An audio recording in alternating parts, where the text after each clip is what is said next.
Brahma Gurur Vishnu Gurur Devo Maheshwaraha Gurureva Param Brahma Tasmai Shri Gurave Namaha Chinmayam Yapyat Sarvam Trilokyam Sacharacharam Tatpadam Darshitam Yena Tasmai Shri Gurave Namaha Tvameva Mata Cha Pita Tvameva Tvameva Bandhuscha Sakha Tvameva Tvameva Vidya Dravinam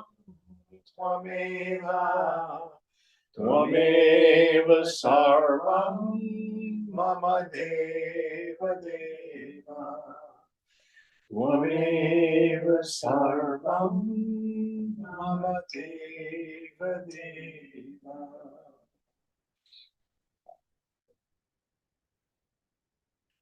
Om Sahana Bhavatu Sahanau Bhunaktu Sahaviryam Karavavahai Tejasvinavadhitamastu ma vidvishavahai.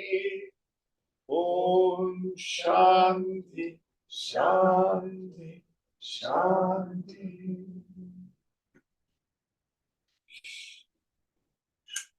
So we are continuing our discussion of the mental sheath, the Manomaya Kosha.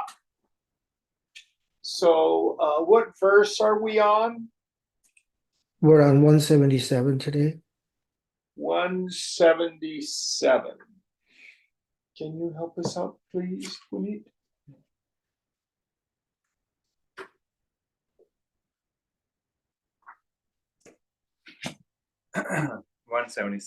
Yes. Mana prasute vishayan sheshan sthulatmana sukshmataya chu bhoktuhu sharira varnashram jati bhedat guna kriya hetu phalani nityam. The mind continuously delivers for the experiencer 1. All sense objects, gross or subtle without exception. 2. Distinctions based upon body, caste, order of life, and creed, as well as 3. The difference of qualities, actions, motives, and results. I think we've done this, haven't we? No. Okay. I don't think so. So this is what the mind does. He gives us enumerated the 3 basic things the mind does. So the first one again, All Sense sense objects, gross or subtle. yes. So it is the mind that delivers to us the sense perceptions. And the way you can understand this, the example I like to use is when I fall asleep at night, 11 o'clock, I turn on channel 5. I'm lying on the couch. I watch the local news and I wait for Stephen Colbert to come on. And then I fall asleep somewhere between 11:20 and midnight. And I wake up in the middle of this interview. So television's going yak, yak, yak, Stephen Colbert show. It's going into my ears. But that's not what I'm hearing. I'm either sound asleep or in the dream state. So the mind must be connected to the sense objects in order for the senses to deliver sensory perception. And we find this, for example, when I was a kid, I used to be just engrossed by books. It was my way of escaping the chaos of my family life. And there'd be times when I'd be curled up on the couch deep into a book, and my mother would call us for dinner. I wouldn't even hear her. Any of you ever have an experience like that? See, so it's the mind that delivers the sense perceptions. Any thoughts on this? Next idea. Distinctions based upon body, caste, order of life, and creed, etc. Yes. So I'm tall, I'm short, I'm male, I'm female, I'm old, I'm young, I'm an aristocrat, I'm just a lowly worker, I'm very educated, I'm not very well educated. Or job, I'm a musician, I work in IT, I'm a social worker, I'm a chef. It's the mind that delivers all this. I was talking with someone today, and he's in management, and his entire team and his superior sat him down this week to tell him how he was micromanaging his job and how it was not conducive to the team. Devastating. I'm no good. Should I quit the job? Da, da, da, da, da. He was just wrecked. Then he sent out a work email today, and one of the people who was most critical on the team responded with positive stuff. And now he's all fine. And he's watching his mind go through those two things. I'm okay when other people tell me I'm okay. I'm not okay. Other people tell me otherwise. So it's like this. If you've ever gone to a county fair where they have a fun house with all the mirrors in it that are all distorted, you look at one mirror and you're very tall. You look at the next mirror and you're round. And another minute mirror, you're globular. What does my body really look like? If my only source of information is the reflection of distorted mirrors, I'm going to get in trouble. So, what do you and I do? We seek self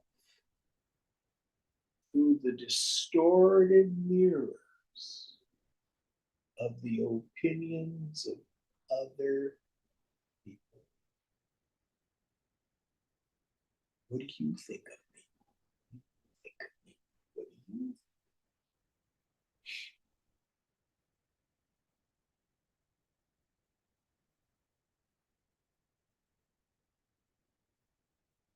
It's all the mind. It's all the mind that delivers that kind of information. I'm okay, I'm not okay. How am I doing? Any thoughts on this?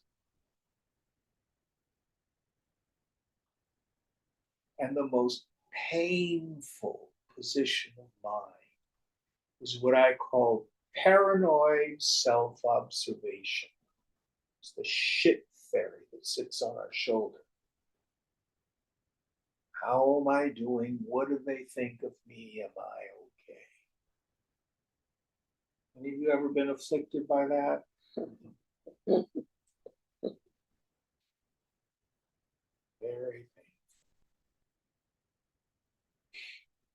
And it's always about the body's activities, the personality. It's never about the self. The mind is then delivering all sorts of distinctions. One of the most difficult places for the ego to position itself is just to be a fellow among fellows, a worker among workers. It keeps wanting to be just a little superior, or maybe very superior to others. Do you think you're smarter a little bit than everyone else?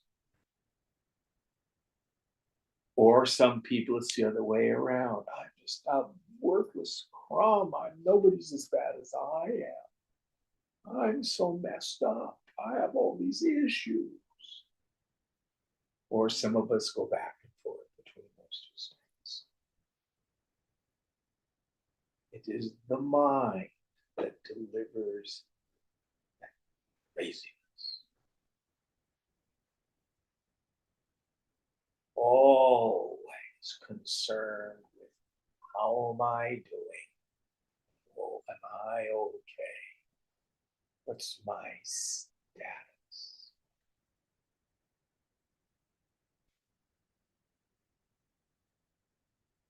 So here he talks about caste. Yes, we can talk about caste from the idea of classic Indian culture, but it has a much deeper meaning here. It means what's my status, my position in the social order where I happen to be. Am I okay? Am I not? It is the mind that delivers that. Any thoughts about this? And the third one here? The difference of qualities, actions, motives, and results. Yes. So this is a good car, that's a bad car. This is a good candidate for office, that's a bad candidate for office. This is good food to eat, oh, this is sinful food to eat. This action is noble, oh, this action is ignoble. This is beauty, this is ugly. Always the judgments.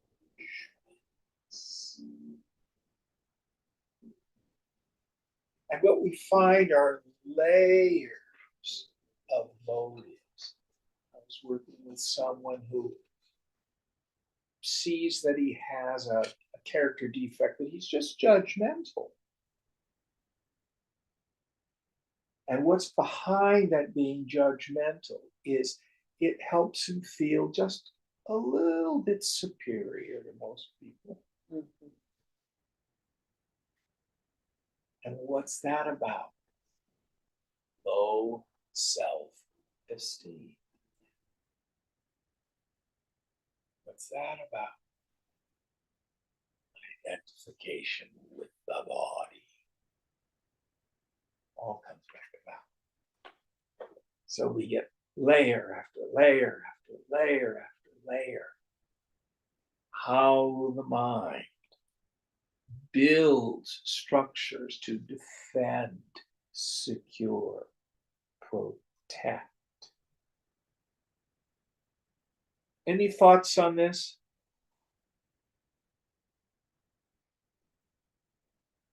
So it is the mind that creates the zoo, all these reactions, conclusions.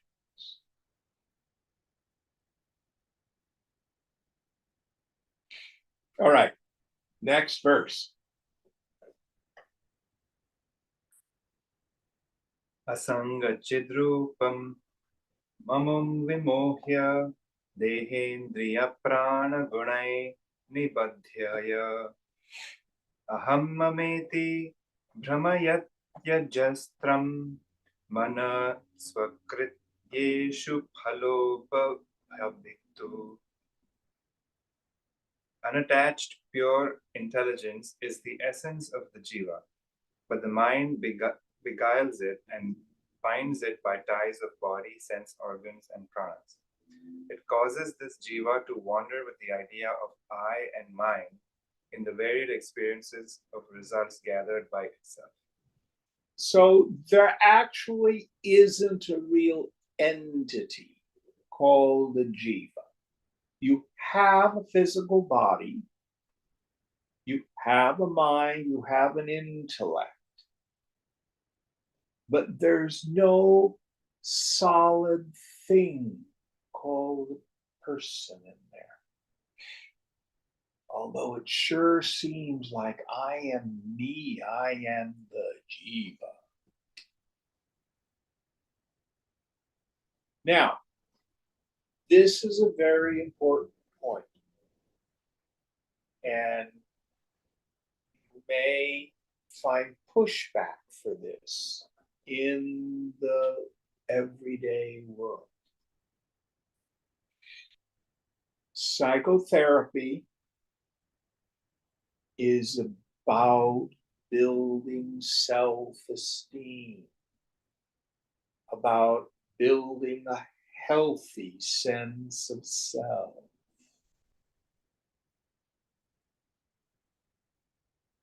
We work on reframing our ideas of self. It's always, though, an effort to protect and defend a personal sense of self. Yoga is not a program of self-improvement. It is a program of self-abandonment. I mean the small self here. It's not about trying to become a better Jim or Wendy. It's about seeing the fundamental unreality of any personal sense of self. There's a paradox here.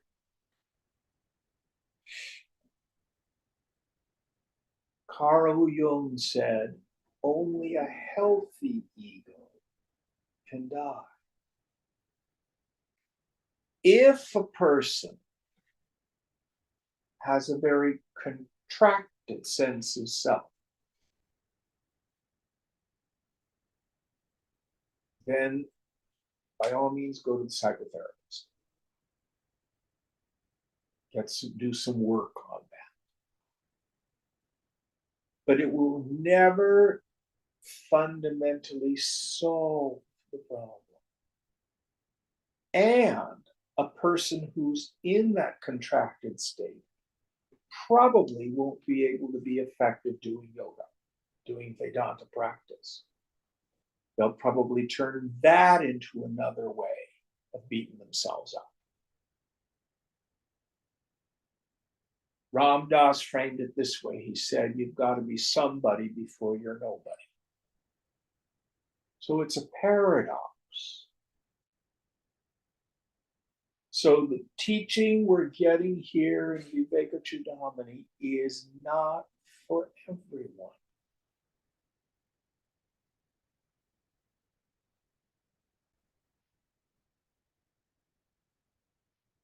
Now, the first real commitment to ourselves, to the abandonment of the small self, is our willingness to tell the truth about what a fuck up we are. You can't save your face and your ass at the same time. So as we go into this practice, don't try to be spiritual.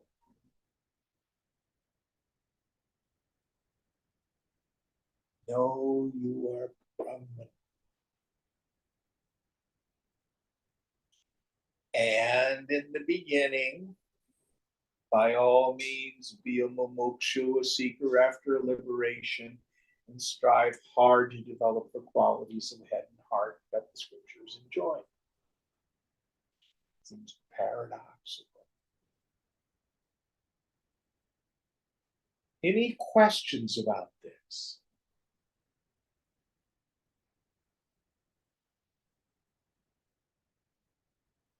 In the beginning, it's about moral discipline, about building character. But then after that, it's about abandoning.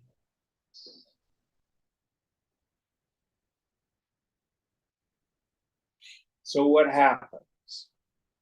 In the subtle intellect, there's this function called the karta, the agent, which identifies with the body-mind intellect. It is where this ahankara, this egoism arises. What does this do? It attributes to the self the qualities of the not-self. And it gives rise to this fake self, this shadow self, this chit chaya. Chaya means shadow or reflection in Sanskrit, this reflected consciousness, this jiva bhavana, this thought or feeling that I'm a person. We had a term come up Monday in Panchadashi, chidhabhasa, the reflection of consciousness.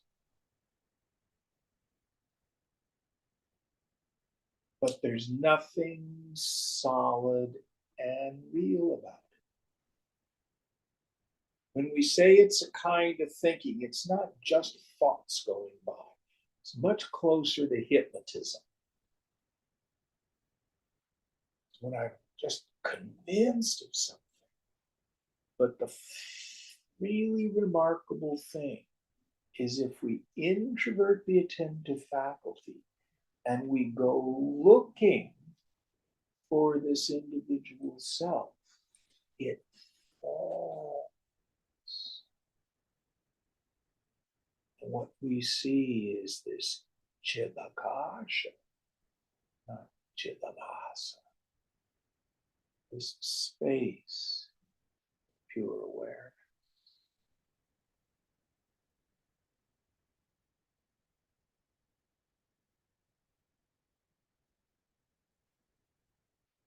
But it is the mind that creates the I-ness and minus. We act on that.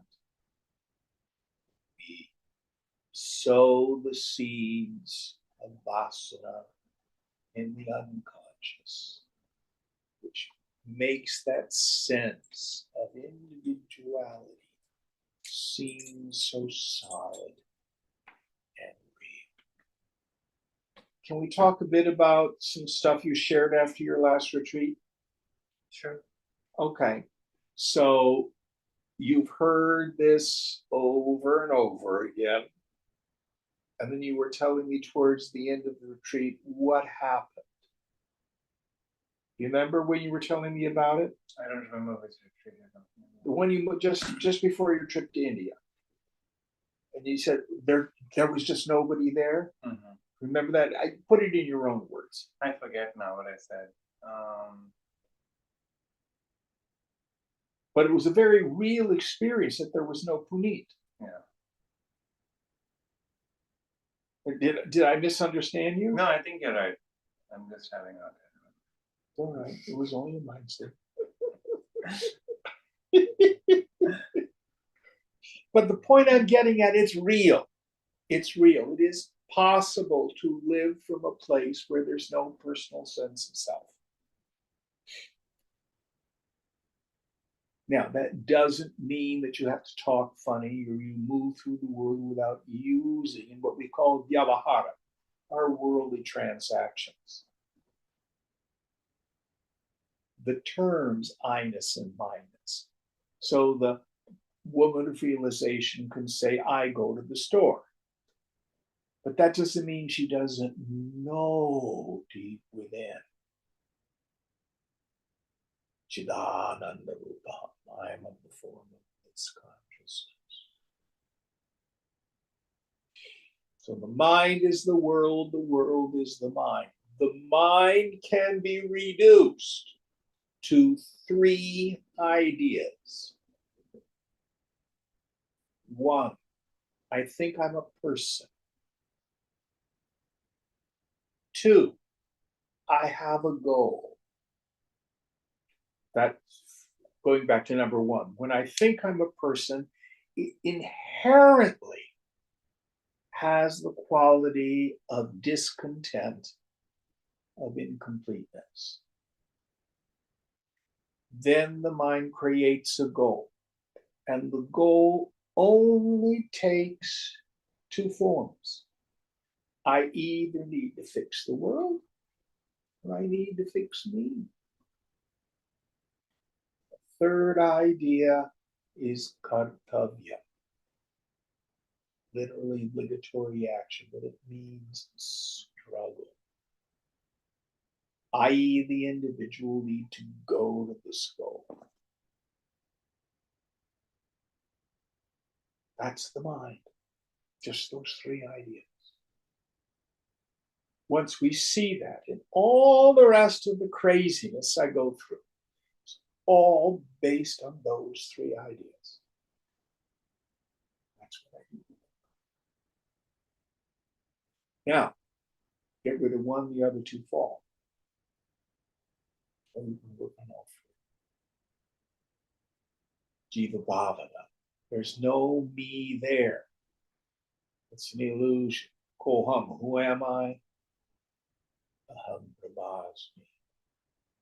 Or when I get triggered, who cares? Oh, that's just the ego. Let it go. Or you can work on the goal. Give up. How does Dante say it? Abandon hope, all you who entered there. Give up the idea that a change of circumstances is going to fix it. Then the third, rest. Give up the struggler. Be happy when, it'll be better if.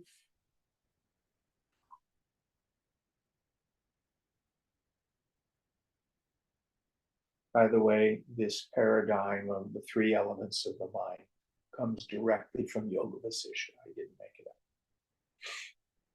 Any thoughts on this?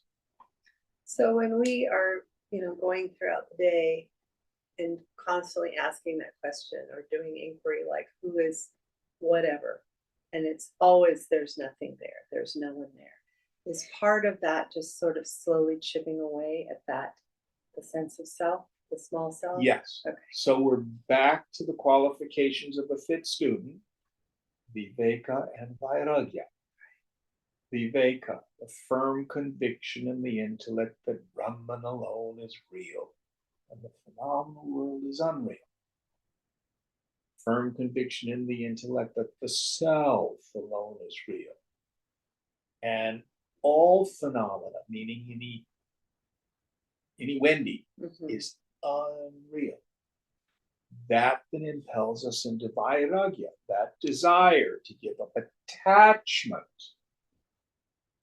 to all experiences gained through the senses and all ideas of self, all identification with any form of self. Let it go. The more vairagya you do, the clearer your viveka is. more Viveka you have, the easier it is to detach. So they're the two wings of the Hansa, the great mythical bird that takes us to the infinite.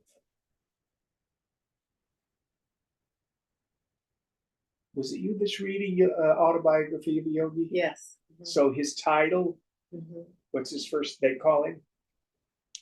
Paramahansa. Right. Oh. Parama means great. Oh. Hansa is a swan, but it's a pun in Sanskrit. Aham saha. I am that. Oh, wow. Or flip it, soham. Wow. Means the same thing. Yeah. That's what it's Great. Thank you. Any other thoughts on this before we move on to the next verse? All right, next one.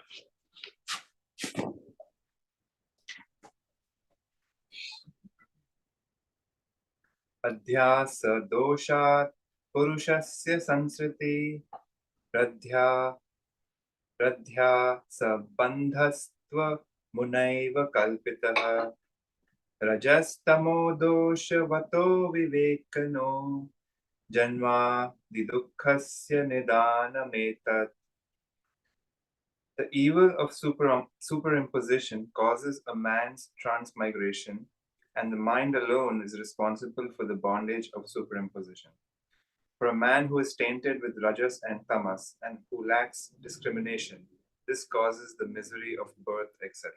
Yes. So here he uses the term adhyasa. Did we go into adhyasa last week? No. Okay. Adhyasa means superimposition. So if I look down and there is a substratum, a rope, but I don't see the rope, I will superimpose something on it. It can be a twig, it can be a piece of hose, it can be a snake. What happens here is first the non-apprehension of the substratum, and then the imagined superimposition. That's called adhyasa.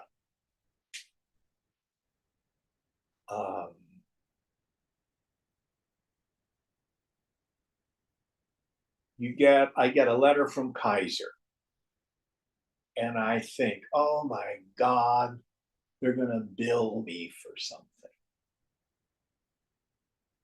Open the envelope.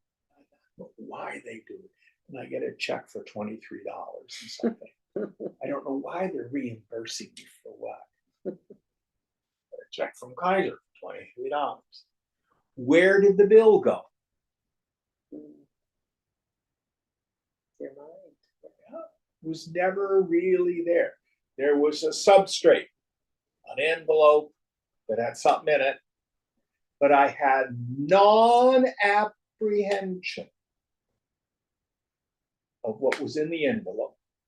And then there was the subsequent misapprehension. Non-apprehension of reality, subsequent misapprehension of reality. That process is called adhyasa. So, what do? In my mind, first I have the non-apprehension of myself as Brahman. I do not know Aham Brahmasmi. Then there's the subsequent misapprehension, the superimposition, the adhyasa. I think I'm the body, plus the personality, the thoughts and feelings, the attitudes, reflections, good, bad, tall, short, my story. Who are you? I'm amused. I had trauma from my childhood. There are people who are just stuck there. Not saying that stuff didn't happen. We never say it didn't happen. But it's not who we are. And it is this adhyasa, this superimposition, non-apprehension of reality, subsequent misapprehension, the superimposition that makes it seem that I'm a person who then goes through good times and bad. Here Shankara says the pains of reincarnation. You do not have to believe in reincarnation. All you have to do is look at the span of life that you have. We go from circumstance to circumstance to circumstance. Always a little bit of joy and usually a heavy dose of dissatisfaction.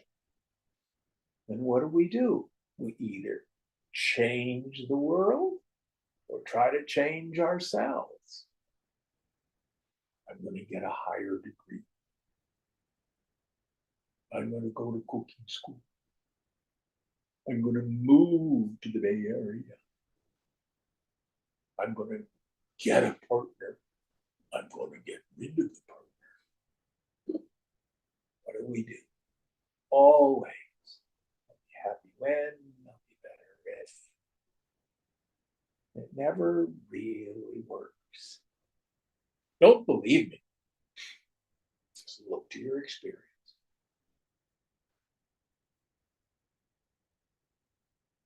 Do you all know the story of the emperor's new clothes or king's new clothes? Yeah. Let's review it. So these charlatans come into the capital and they have nothing. But they tell everybody they have a magic cloth that only wise people can see. And they go like this. Nobody wants to admit they can't see the cloth because they'd have to admit that they are not wise. So people lie and they exclaim, oh, beautiful, beautiful, beautiful. And the king hears about it. So the charlatans go to the palace and they do the same routine with the king. Oh, that's so beautiful. I want a beautiful suit of clothes made out of this magic cloth. And then the day comes when the king is in procession down the main street of the capital, and everybody's going, ooh, ah, so much beauty, except for a child who turns to his mother and says, the king is quite naked.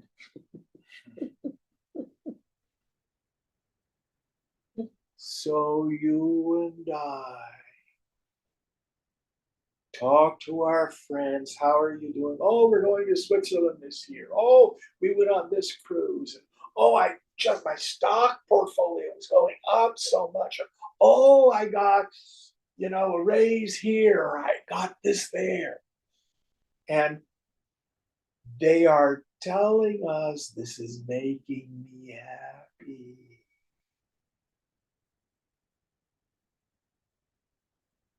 You and I go, oh, this is making me happy. But we don't tell the truth. We do one-upsmanship and comparison. We think there must be something wrong with me. I'm not doing it right. Everybody else seems to be winning and I'm not. Who's had those ideas? And what the Buddha said, noble truth number one, dukkha satya.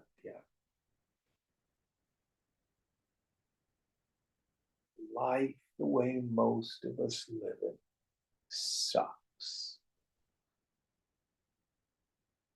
Restless, discontent, in a state of spiritual impoverishment. I like to do my spiritual economics, 95 cents worth of work, nickels worth. It's awesome. But who wants to tell the truth?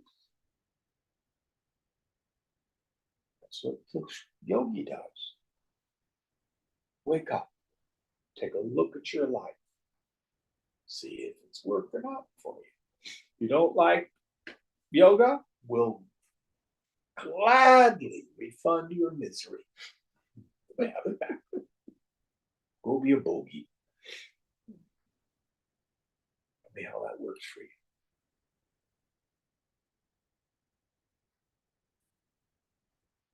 Takes a very mature person spiritually to have this divine discontent with the world.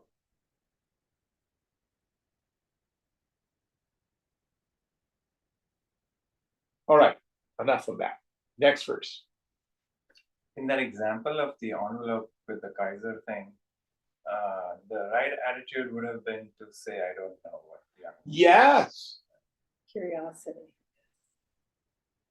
The state of unknowing what is essentially like the right attitude there.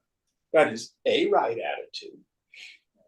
But in terms of yourself, what we start is we have the Shravana.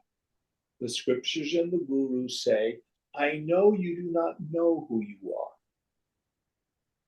And that's a good place to be. It's better than thinking, I am this worm or I am this special person, etc. It's a value to say, actually, I do not know who I am. And the scriptures say, well, your nature is Satchidananda, but don't believe me. This is hypothetical. Now perform the spiritual experiment.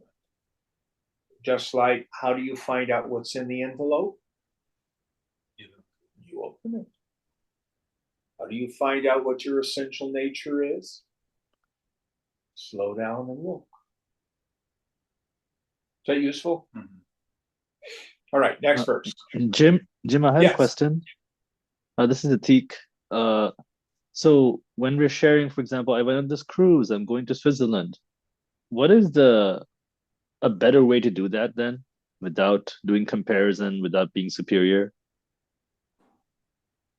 I don't understand the question, Atik. You were sharing earlier, oh, we tend to compare, we tend to feel superior. So we're saying, oh, I got this raise, I'm going to Switzerland. Is there a pure way to share, or is it always going to involve an ego? Well, you've got to figure that out. Okay. And what a yogi wants to do is watch his mind. Why are you sharing that? If it's simply the pure joy of how wonderful being on the ship on the Rhine River was, fine. But you will know if you're trying to impress people. And if you see, oh, I'm doing this because I want to impress people, you might try keeping your mouth shut and listening. Okay, thank you. Very good question. There's nothing wrong with sharing joy. But the yogi always wants to take the attitude of the witness. Watch your mind, watch your mind, watch your mind. Be ruthlessly honest about what's going on. Don't fool yourself. And we're not going to give up this stuff overnight. I was talking with the people before class. So for Christians, Lent started yesterday. And one of this one's character defects. Now, mind you, I've been doing yoga for over 40 years, and I'm a really old man. I have no expectation of any kind of purity anymore. but I still work on it just out of compassion for others. So one of my character defects is I'm a terrible backseat driver. I jokingly say I'm a blind backseat driver with a poor sense of direction, but it's a habit. So it's Lent. I'm going to take on the practice. I'm going to give up backseat driving for Lent. So a dear friend of mine came by today and we'd planned to go have lunch together. Now, granted, my friend Sheila, she's 87, but she's really healthy and she's a good driver. She just drives slowly and carefully. I was telling her, oh, I'm going to work on giving up being a backseat driver for Lent. Every block I had a comment to make, and I was laughing and laughing. Just these things are not easy to do. They're not easy to do. Now, do I let the fact that I have a dosha, a defect, rob me of my peace? Not in the least. Why do I want to give up being a backseat driver? It's annoying to people. I would rather not annoy them. That's all. Is that useful, Atik? Yes, that's very useful. Thank you, Jim. So we hasten slowly. In the yamas and niyamas, one of the ones we have is ahimsa, non-injury. Make sure you also treat your own psyche with the same attitude of non-injury. Nobody ever progresses spiritually by beating themselves up.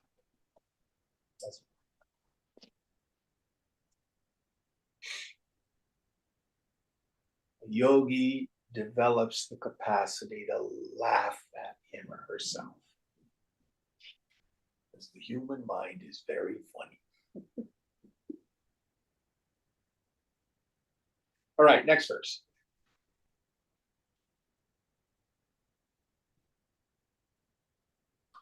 अतः प्राहुर्मनोविद्यां पंडितास्तत्त्वदर्शिनः येनैव भाम्यते विश्वं वायुनेवा भ्रमण्डलम्. Hence, the mind is considered to be avidya by sages who have discovered its secret. By this alone, the universe of experience is tossed around by the clouds, like the clouds by the wind. So the mind itself is my ignorance. And again, I like to reduce it to those three ideas. I think I'm a person, there's a goal, and I struggle toward it. Those three elements make up my mind. He's gone into it much more exhaustively than those three, but I think that shorthand for me has been very useful. All right, next verse. Tanmana shodhanam karyam prayatnena mumukshuna vishuddhe sati chaitasmin mukti karaphalayate. Therefore, the mind must be diligently purified by one who seeks liberation. When the mind has been purified, liberation becomes as readily available as a fruit in one's own hand. So what do we mean by a purified mind?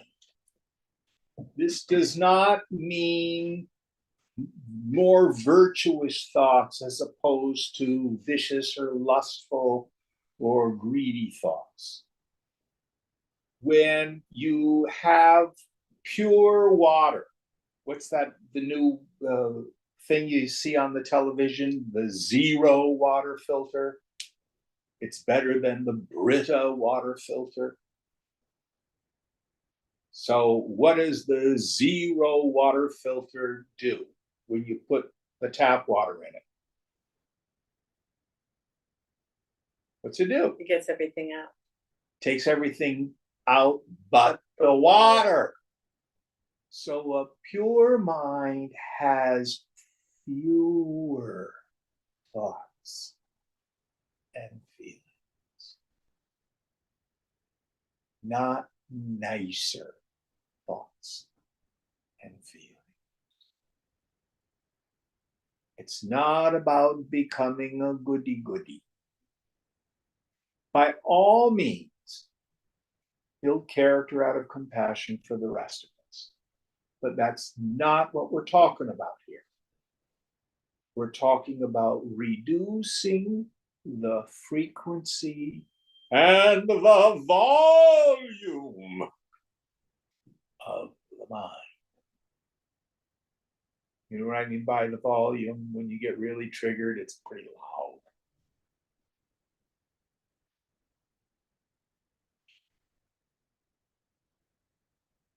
How do we do it?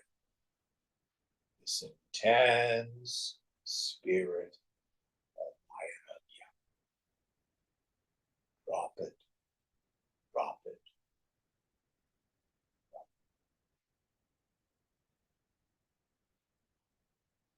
Practically speaking, when we were doing sadhana, we would be at a camp with Swamiji. We learned how to tune up the mind and stay in this place of great emptiness. You want to have a mind like a wicker basket with water being poured through it. And Swamiji at times would poke, see if the person would react. And if they reacted, God help them, and they'd keep poking until we drop it. Let it pass through.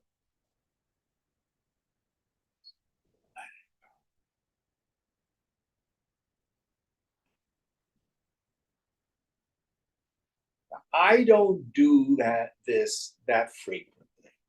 I think life does a pretty good job of it without my help. But then we're not in a situation like a retreat. But stay with this maxim. It is a spiritual axiom that if I am disturbed, no matter the cause, I'm the one with the klesha, with the affliction. I'm the one with the dosha, the defect.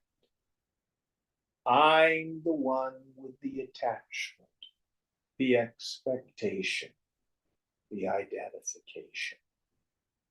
Now listen carefully. This does not mean that the world and its people aren't oftentimes quite wrong.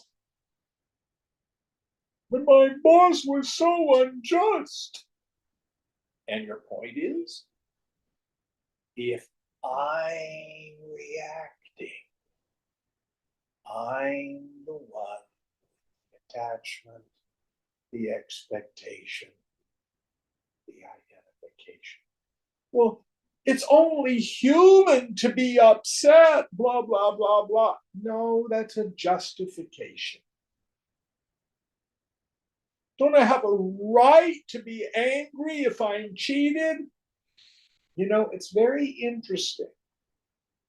I can't recall one yoga scripture, Vedanta scripture, that talks about our rights. Can you think of one? You ever have I don't even know what the word is in Sanskrit, or if there is one. Yeah. We have a lot of talk about duty, but we don't deal with this very Western idea of my rights, my needs. If I'm disturbed, no matter cause. So someone behaved badly. I don't have to react. I choose to make peace of mind my most prized possession. Most of us squander it because of an unkind word or a scowl.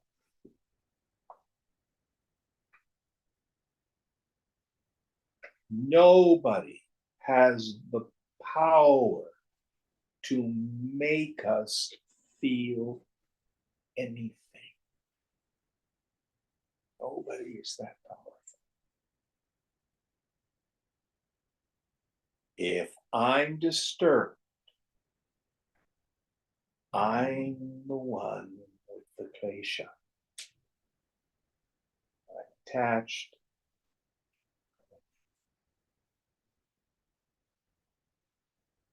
It is one of the most powerful practices. I'm disturbed because my mind is caught up in the funny thought.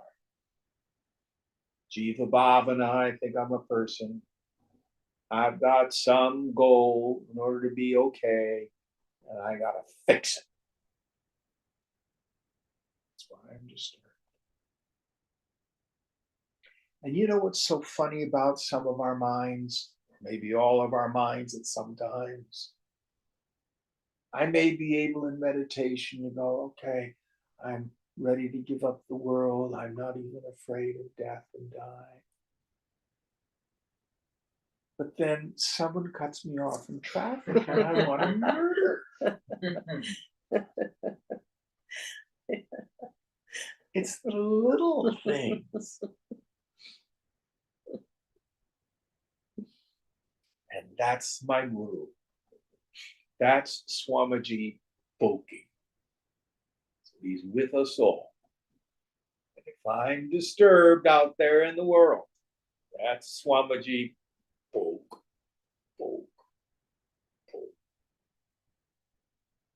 What's my job?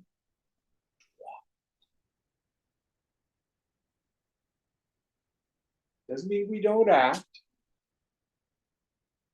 Does not mean we do not work for justice.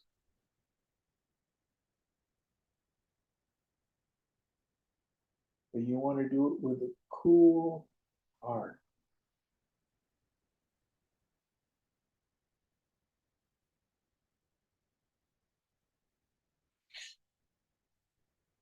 So all of this understanding of the mind implies a practice. So in this verse, Shankara is saying, what we need to do is purify the mind. Now, listen carefully.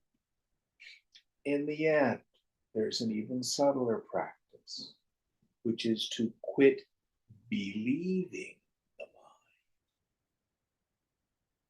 I cannot think a real thought. And the mind starts to really thin out. What Shankara is saying is when the mind has been purified, the nature of the self is absolutely clear and evident. We don't go through an additional process. All we need to do is remove the obfuscation. If I think that I've gotten a bill from Kaiser and I want to realize what's really in the envelope, all I have to do is set my false idea aside and look. All we need to do. All right, next verse.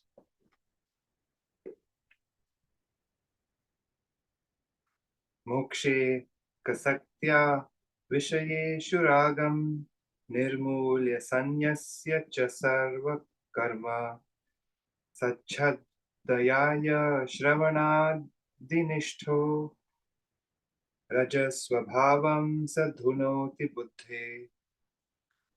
With single-pointed devotion for liberation, he who roots out his attachments for sense objects, renounces all actions, and with faith in truth constantly hears the truth, etc., he can purge the rajasic nature in his intellect. So now he's giving us the how do I purify the mind. So let's parse the different processes. So the first idea, With single-pointed devotion for liberation. yes. So we subsume, sublimate all our other desires into the desire for liberation. Well, I thought we were supposed to give up all our desires. Isn't that a desire, Jim? Yes. But it's a desire that will burn up the rest of the stuff. What do we mean by sublimate? So I like to use the example when you're in college and you've got a really important paper due on Monday, and you want to do really well in this class.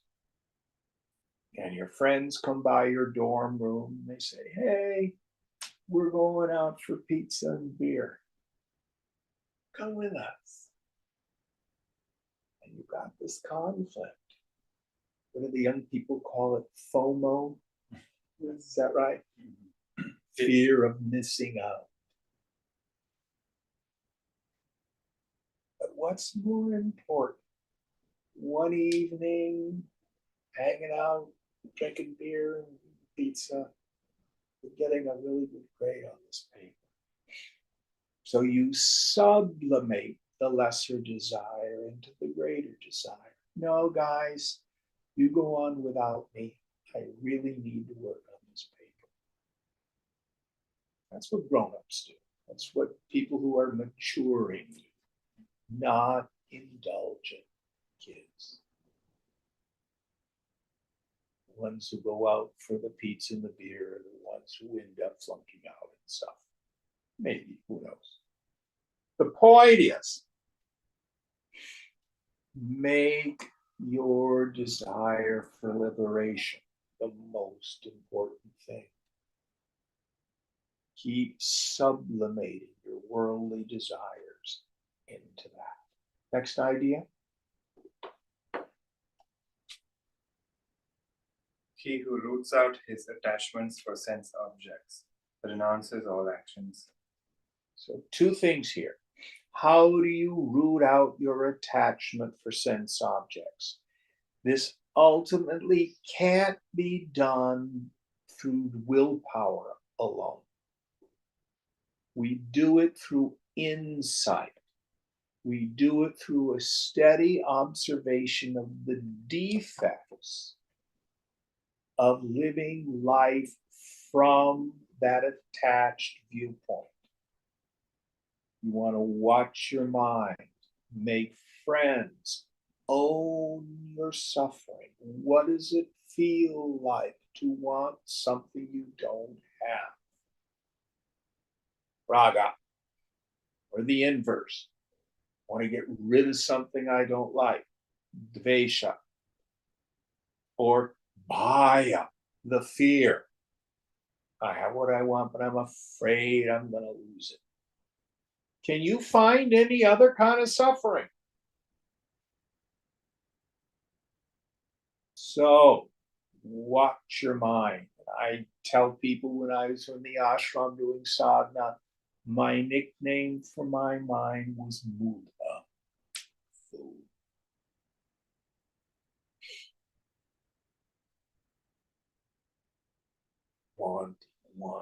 Wanting.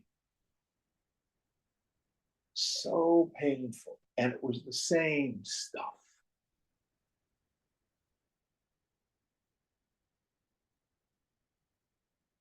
And then make friends, own your ananda. The desire, not the two desire, become one. It's a taste of myself. It's not in the object. I've just used the object to momentarily induce the mind state free from craving. This is the meditation which will bring about mature vairagya. The tyranny of the addictive relationship with the world is so painful. So painful.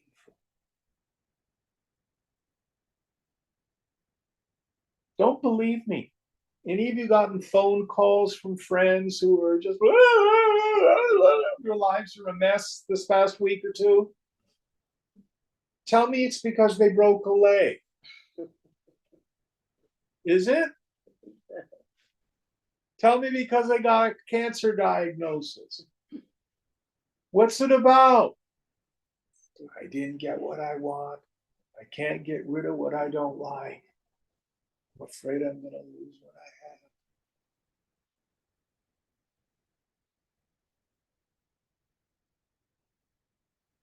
I have another friend, older gay man,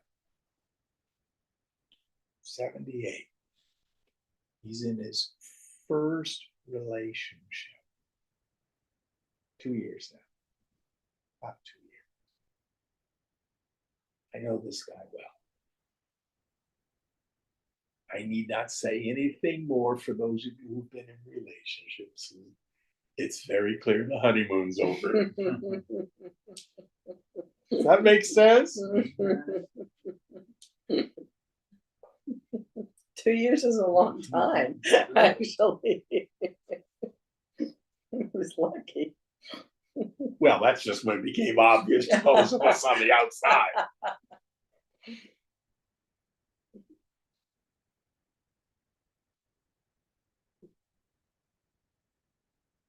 Watch our minds. And then next idea that we get the listening, etc. I think that's the next part of it. Yeah, renounces all actions and with faith. Oh, renounces all actions. So it doesn't mean we stay still and don't do anything. It means act in the world according to your duty, act from a place of creativity, but smash the idea that getting what I want is what's going to make me happy. The ego prompted action. All right, and the next idea, I'm sorry. With faith in truth, Keep going. constantly hears the truth, etc. So, Shravana, Mananam, Nididhyasana. Have faith in this process. Shravana, we hear the truth.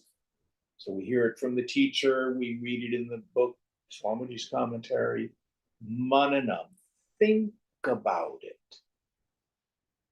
You must come to a place where you're convinced that this way of life is meaningful. Otherwise, you're going to have FOMO. Your friends are off doing this, that, and the other thing, and you're practicing Vairagya, and you're missing out. No. You've got to think it through. Oh, I'm so glad I don't have to go through that misery anymore. And then finally, Nididhyasana, long, continuous meditation. Is that all the pieces of that one? Yeah, it ends with they can purge the rajasic nature in their intellect. Yes, that's what purges the mind to make it pure. All right, this is a good place to stop. What verse are we on for next week? 183. And are we almost done with Manamaya Kosh? Yes, one more. Okay, we'll finish that next week. Om Purnamada Purnamidam Purnat Purnamudachyate Purnasya Purnamadaya Purnameva Vashishyate. Om Shanti Shanti Shanti. Hari Om Sri Guru Namaha. Hari Om.